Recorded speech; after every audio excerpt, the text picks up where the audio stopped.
Hello friends, welcome to today சமையல். இன்னைக்கு நம்ம டுடே சமையல்ல ஒரு பர்ஃபெக்டான மக்ரோனி எப்படி செய்யறதுன்னு பார்க்கலாம். இது நீங்கள் ஒரு லஞ்ச் பாக்ஸ் ரெசிபியா செய்து கொடுக்கலாம். இல்லைனா ஸ்கூல் விட்டு வராங்கன்னா ஒரு ஈவினிங் நேரம் ஸ்நாக்ஸ் ரெசிபியாவும் செய்து கொடுக்கலாம். ரொம்ப பர்ஃபெக்டா இருக்கும். குறைவான நேரத்திலே 10 நிமிஷத்துல செய்து முடிச்சிடலாம். ரொம்ப ரொம்ப டேஸ்டா இருக்குங்க. இது இப்போ நம்ம எப்படி செய்யறதுன்னு பார்க்கலாம். அதுக்கு முதல்ல ஒரு பாத்திரத்துல 1 லிட்டர் அளவுக்கு நான் தண்ணீர் எடுத்திருக்கேன். இப்போ ஸ்டவ் ஆன் பண்ணிக்கங்க. இப்போ இதில் 1 டீஸ்பூன் எண்ணெய் சேர்த்துக்குங்க. கூடவே 1 டீஸ்பூன் உப்பு. இப்போ இந்த தண்ணீர் லைட்டாக அப்படி சூடேறி வரட்டும்.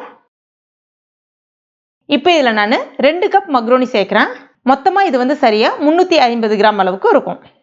சேர்த்துட்டு ஒரு முறை கரண்டியை பயன்படுத்தி இந்த மாதிரி லைட்டாக கலந்து விட்டுக்குங்க. இல்லைனா ஒன்றோட ஒன்று ஒட்டிக்கும், இல்லைனா அடியில் போய் அப்படியே தங்கிடும். ஸ்டவ் ஹை ஃப்ளேமில் வச்சுக்கோங்க. சரியாக ஒரு 7 நிமிஷம் ஆகும் இது வேகிறதுக்கு. இருக்கட்டும். இப்போ பாருங்கள், ஒரு 7 நிமிஷம் ஆயிடுச்சு. கத்தியை பயன்படுத்தி இந்த மாதிரி குத்தி பார்த்தீங்கன்னா உங்களுக்கு நல்லா வெந்திருக்கணும். ரொம்ப வெந்துடக்கூடாது. அதே சமயத்தில் கிட்டத்தட்ட ஒரு 90% வெந்திருக்கணும். இப்போ இதில் இருக்கக்கூடிய தண்ணீரை வடிகட்டிட்டு அதில் 1 ஸ்பூன் அளவுக்கு எண்ணெய் சேர்த்துக்குங்க. எண்ணெய் சேர்த்துட்டு ஒரு முறை கலந்து விட்டுக்குங்க. இப்போ இதை நல்லா ஆற வச்சுருங்க. அடுத்ததாக ஒரு கடாயில் 1 டேபிள் ஸ்பூன் பட்டர் சேர்த்துக்குங்க. கூடவே 1 டேபிள் ஸ்பூன் எண்ணெய் சேர்த்துக்குங்க. இதில் நம்ம பட்டர் சேர்த்து செய்யும் போது பார்த்தீங்கன்னா அந்த டேஸ்ட் வேறு லெவலாக இருக்கும். அதுக்காக தான். இப்போ இதில் 5 பல்லு பூண்டு பொடிசாக கட் பண்ணது, பொடிசாக கட் பண்ண ஒரு சின்ன துண்டு இஞ்சி சேர்த்துக்கலாம். சேர்த்துட்டு கூடவே பொடிசாக கட் பண்ண பச்சை மிளகாய் 1 கொஞ்சம் நேரத்துக்கு மட்டும் இந்த மாதிரி வதக்கி விட்டுக்குங்க. கூடவே ஒரு மீடியம் சைஸ் பெரிய வெங்காயம் பொடிசாக கட் பண்ணி எடுத்துருக்கேன் சேர்த்துக்கலாம். சேர்த்துட்டு அந்த வெங்காயம் கொஞ்ச நேரம் அப்படியே வதங்கி வரட்டும். அடுத்ததான் 2 மீடியம் சைஸ் தக்காளி பழம் பொடிசாக கட் பண்ணிவிட்டு அதையும் இது கூட சேர்த்துக்கலாம். இப்போ இந்த தக்காளி நல்லா வதங்கி வரணும். அது வரைக்கும் இதை நம்ம வதக்கி விட்டுப்போம். இப்போ இந்த ஸ்டேஜில் இதற்கு தேவையான அளவுக்கு உப்பு சேர்த்துட்டு கூடவே 1 டீஸ்பூன் மிளகாய் பொடி சேர்த்துட்டு ஒரு முறை கலந்து விட்டுக்குங்க.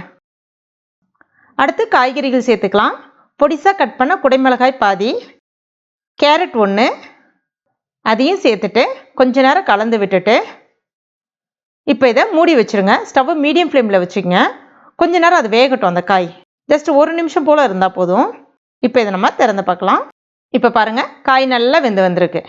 இப்போ இதில் 1 tablespoon schezwan sauce, 1 tablespoon red chilli sauce, 2 tablespoon tomato sauce சேர்த்துட்டு எல்லாத்தையும் கொஞ்சம் நேரத்துக்கு இந்த மாதிரி கலந்து விட்டுக்குங்க. அடுத்ததான் நம்ம ரெடி பண்ணி வச்சுருக்கோம்ல மக்ரோனி, அதை சேர்த்துக்கலாம். கூடவே 1 டீஸ்பூன் மிளகு பொடி, கடைசியாக மிக்ஸ்டு ஹர்ப்ஸ் கொஞ்சமாக சேர்த்துக்கலாம். 1 டீஸ்பூன் அளவுக்கு சேர்க்குறேன். இது ஆப்ஷனல் தான், ஆனால் சேர்த்திங்கன்னா அந்த ஃப்ளேவர் சூப்பராக இருக்கும். அதுக்காக தான். இப்போ இது எல்லாத்தையுமே ஹை ஃப்ளேமில் வச்சுட்டு நல்லா 2 நிமிஷத்துக்கு கலந்து விட்டுக்குங்க. கடைசியாக கொஞ்சமாக கொத்தமல்லி இலைகள். அவ்வளோதான், ஒரு பர்ஃபெக்டான மக்ரோனி ரெடி ஆகிடுச்சு. இது ரொம்ப ரொம்ப ரொம்ப டேஸ்ட்டாக இருக்குங்க.